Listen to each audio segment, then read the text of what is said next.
नमस्कार। আমি মুকেশ শাহ বলছি। পুরো বিশ্বে থাকলে वाला প্রত্যেক সনাতনী নাগলোককে মুকেশ শাহের প্রণাম এবং নমস্কার।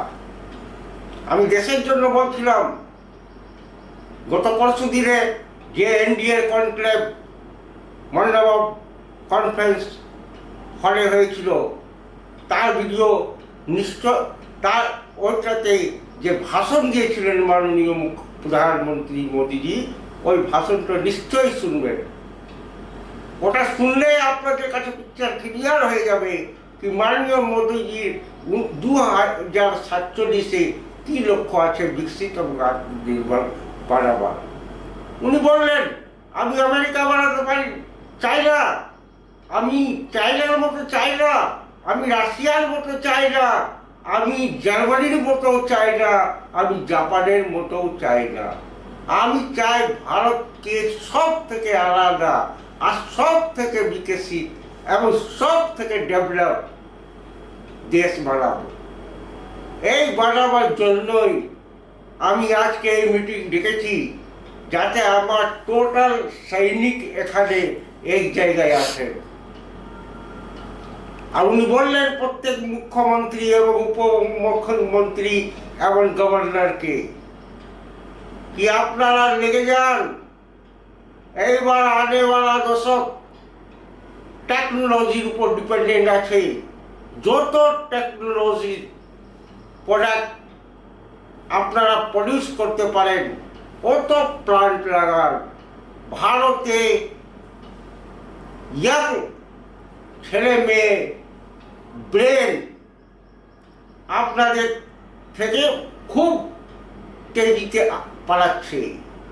আপনারা ওটাকে ধরুন, ভারতে ব্রেনের কমি নাই।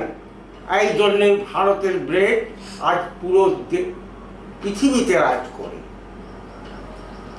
ভারতের যে যুবা শক্তি আছে, ভারতের কাছে যে যুবাদের কাছে ব্রেন রয়েছে, ওই ব্রেন আপনি দুনিয়ায় পুরো বিশ্ব ঘুরে দেখে নেন, ওই ব্রেন কোনো দেশের কাছে নয়। ওই সামর্থ্য, ওই টেকনোলজিতে নিজের পকড়, চাहे उस সিমের ক্ষেত্রে হোক, চাहे এআইয়ের ক্ষেত্রে হোক, আর্টিফিশিয়াল ইন্টেলিজেন্সে হোক, বা কম্পিউটার সায়েন্সে হোক, বা পেট্রোলিয়ামে হোক, বা মাইনিংয়ে হোক, বা মেকানিক্যালে হোক, সব ফিল্ডে ব্রেন ভরপুর রয়েছে। উনি বললেন, এই ব্রেনের ইউজ করুন আপনারা। এই ব্রেনকে বেকার যেতে দিবেন না। এই ব্রেনকে ইউজ করে যত আপনারা রেভিনিউ জেনারেট করতে পারেন ভারতের মধ্যে, ওই কম্পিটিশন করুন। আর অন্য কিছু কম্পিটিশন করার দরকার নেই। যদি ভারতকে বিকশিত এবং আত্মনির্ভর বানাবার আছে, এই লক্ষ্যকে নিয়ে আমি চলছি।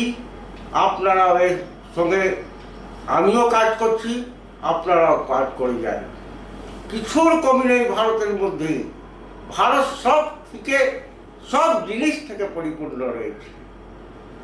এই ভাবনাটা ছিল, কংগ্রেসীরা এই মানসিকতা ভরে দিয়েছিল কি ভারতের গরিব দেশ।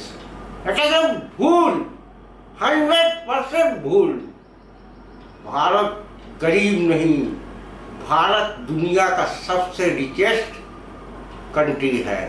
चाहे वो टेक्नोलॉजी के माध्यम से हो, चाहे वो धन के माध्यम से हो, चाहे वो खनिज के माध्यम से हो, चाहे वो किसी भी लाइन के माध्यम से।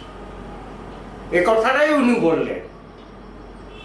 এই জন্যই ভাই বোনরা, আমি আপনাদেরকে বলতে চাইছি, আপনারা এই মহান ব্যক্তিত্ব পেয়েছেন, আমিও পেয়েছি, ভারতে পেয়েছে।